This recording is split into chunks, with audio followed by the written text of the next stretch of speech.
So what's up sa mga ka-hombre ko dyan? Makagago, what's up man na naman nga pala to. At syempre, alam nyo na to.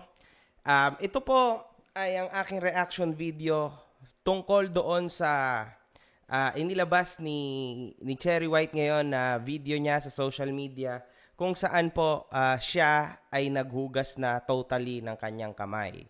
Ngayon mga boss, nakita nyo, inilabas niya na po ang kanyang alas at inilabas niya na finally si Pacboy mismo nakasama niya.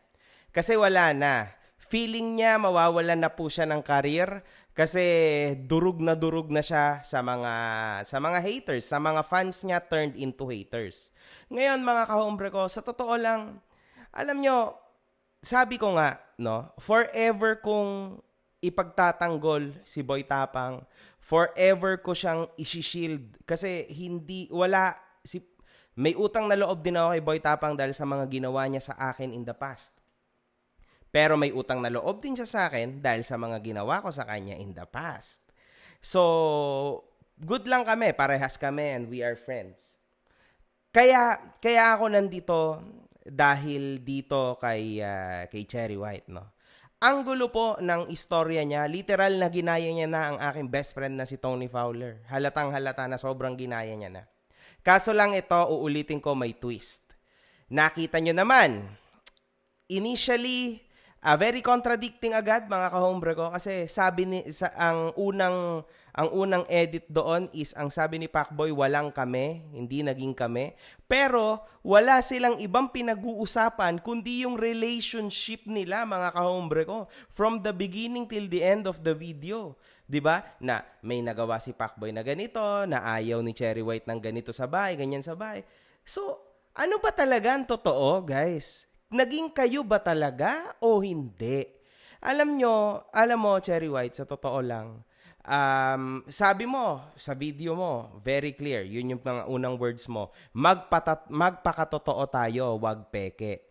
Kinain mo yung salita mo na yon, itinain mo, tas kinain mo ulit.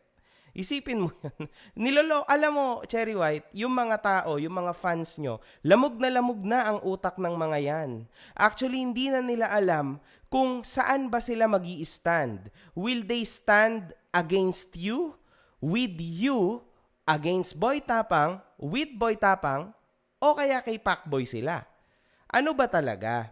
Kasi end of the day, Cherry White, kung hindi talaga naging kayo, paano siya nakatira sa bahay mo? Magkatabi kayo sa kama. May pinagsamahan kayo, sabi mo. O, tas nagpapahipo ka, nagpapaganto ka, ganyan. Yung mga content nyo, di ba? Very famous yung mga content nyo. So, literal na everything is just a lie. So, papaano mo masasabi at papaano mo ire-request dyan kay Pacboy na maging totoo? When ikaw, hindi mo kayang maging totoo sa word mo, papaano ka paniniwalaan ng mga fans mo ngayon? It's never gonna happen, Cherry. Bilang influencer din ako, nagawa na din namin yung mga ginagawa mo, Cherry. Sanggol ka pa lang sa social media, ako ay pensyonado na, naintindihan mo? Clear yan na maguhugas kamay ka to save your reputation, to save your career. Kasi you know you need this. Kaya ka nga nagpo-promote ng online casino, di ba?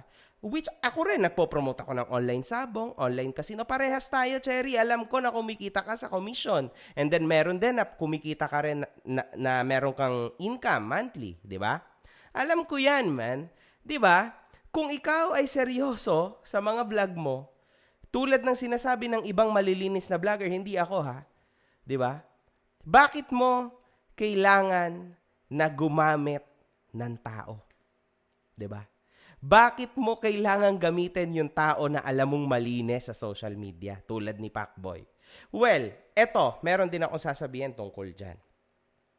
Sabi mo, December 19, after Christmas, hindi na umuwi si Pacboy. Meron pong screenshot dito, mga kahombre ko. Tingnan mo ha, meron ditong screenshot. Baka magkandaleche tayo, guys. Ito yung screenshot kung saan December 15, mga boss. Ayan o, content ni Boy Tapang. December 15. December 15, magkasama na kayo ni Boy Tapang. Ibig sabihin ng Cherry White, parang 3 days lang or 4 days pa lang si Pacboy nawala, pinagpalit mo na siya agad. Di ba? I mean, ano ba talaga, man? Sige na, sabihin natin na pinoprotektahan mo yung anak mo, babae yung anak mo dahil hindi mo alam kung anong maaaring maging takbo ng utak ni Pacboy dahil, guys, eto real talk hindi naman nakakatawa na ako kasi lahat naman siguro tayo natatawa, pinagtatawanan natin, ginagawa natin biro na adik ka, ganito ka, ganyan ka. But then may mga times na hindi siya nakakatawa yung pagiging adik. Kasi actually mga kahombre ko, hindi na ako lang yung kay para magsabi ng ganun, no? Pero sa totoo lang, kitang-kita ko na literal ngiwi po ng ngiwi si Pacboy. Alam mo, Cherry White, sa totoo lang, kung talagang ikaw ay may pakialam dyan sa Pacboy, sigurado na in love din yan sa'yo. Kasi pangit siya, ikaw maganda. Yun yung ano nyo Yun yung content at storyline nyo, sigurado na in love yan. Kung talagang totoong may pagtingka kay Pacboy, hindi mo agad siya ipagpapalit, Cherry White. Kasi sa totoo lang, rehabilitation ang kailangan niya. Alam nyo din yan. 'Di ba? Hindi po normal, mga kahombre ko, sa mga tao na ganto ng ganto. Hindi normal yan, mga kahombre ko.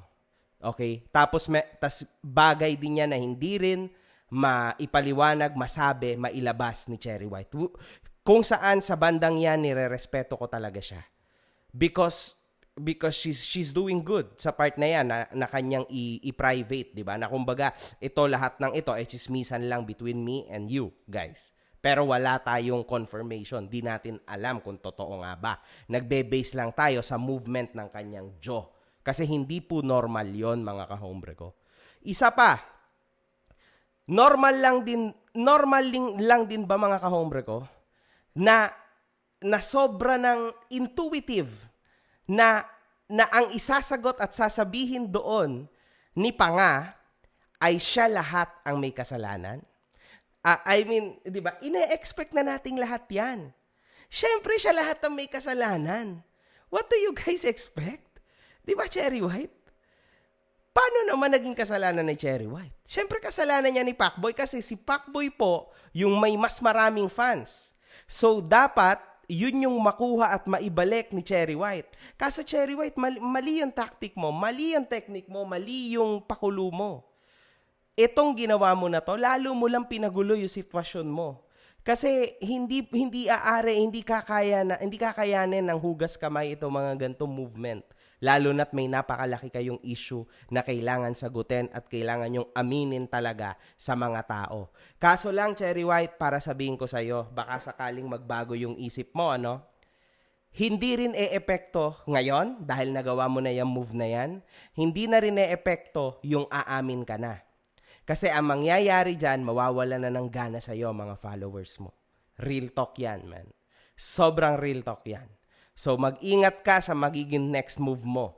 Literal, ako talaga, sa totoo lang, ako yung distraction mo, Cherry White.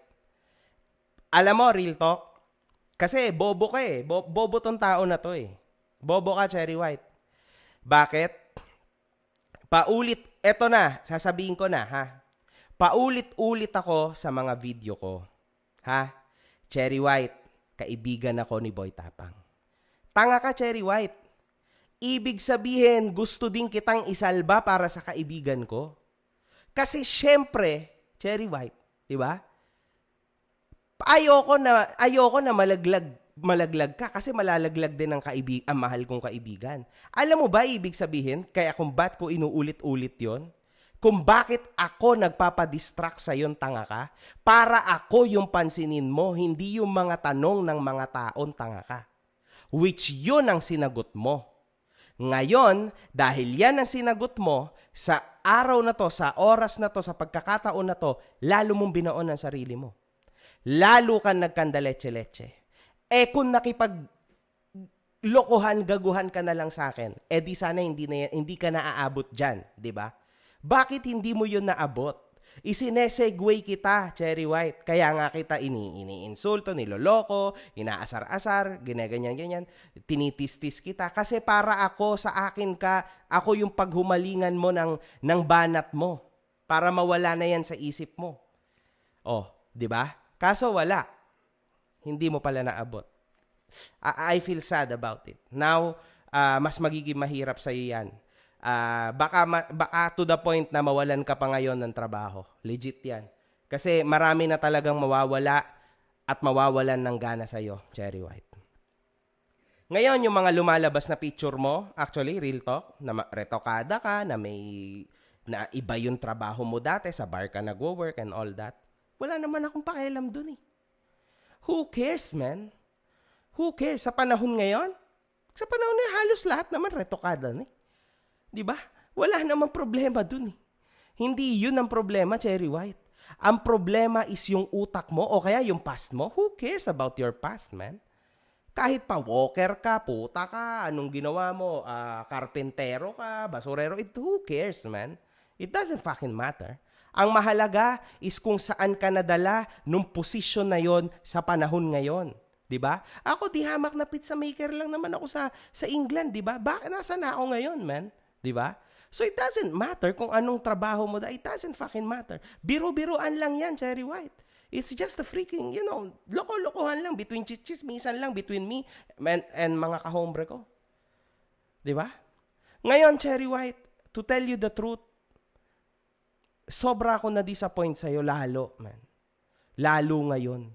Kasi kung dati, si Pacboy lang yung nasaktan mo pa yung kaibigan ko ngayon na si Boy Tapang.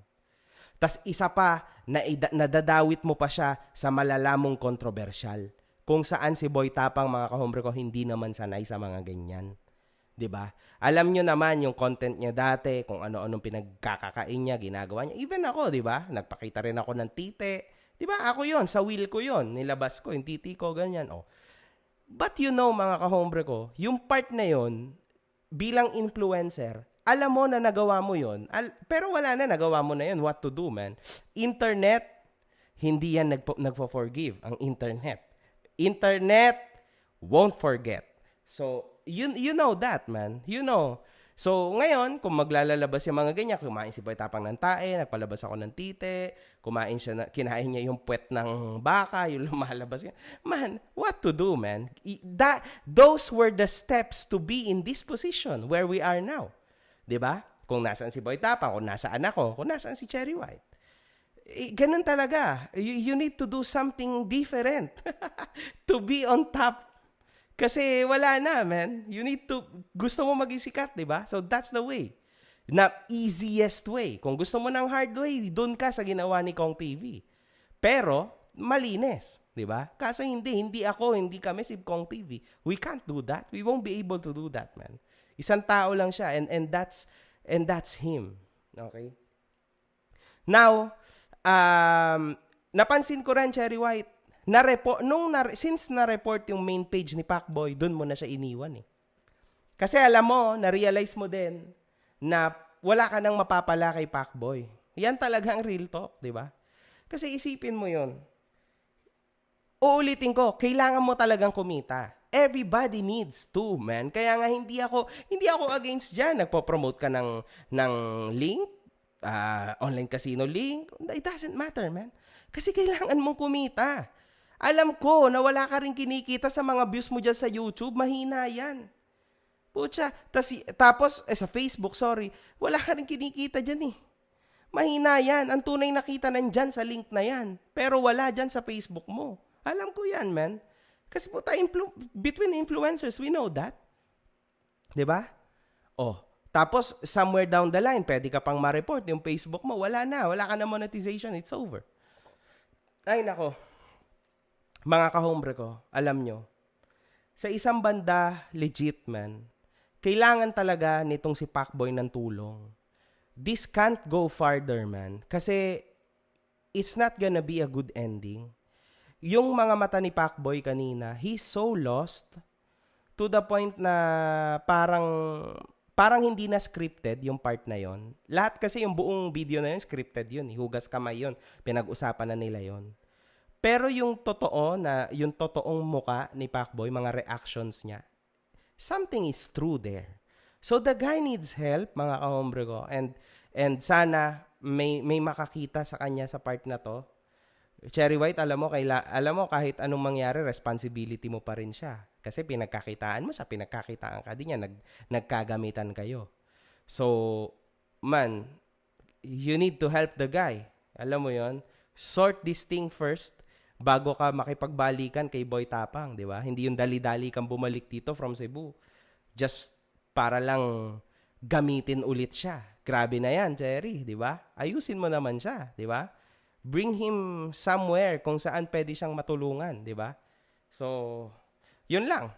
Mga kahombre ko, and I feel bad. Wag sana tayong magbiroan regarding dyan. Pero minsan nakakatawa talaga yung meron akong nabasa doon. Nangiwi ba talaga kapag ka broken hearted?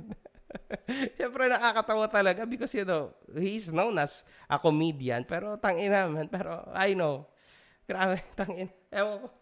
Ang gulo na storya nyo. So, Cherry White, ang gulo mo. For me, you need a big help. You need to understand na you need a change. You need to understand that you need a change. Okay? Yung change, Cherry White, hindi yun yung pagpalit ng tite, ng pangit na tite. Hindi, man. Yung change ay nasa inner self mo.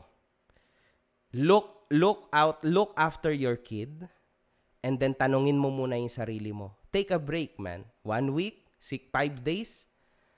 Take a break. Ayusin mo sarili mo because maybe you're lost too. You never know, man.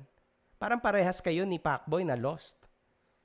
I don't know, man. Hindi ko na actually, ewan ko, baka magaling lang kayong umarte. Kasi sa totoo lang, baka mamaya, art drama lang ulit to. Scripted. Ay, nako. Pero sige, one love. Good fucking vibes.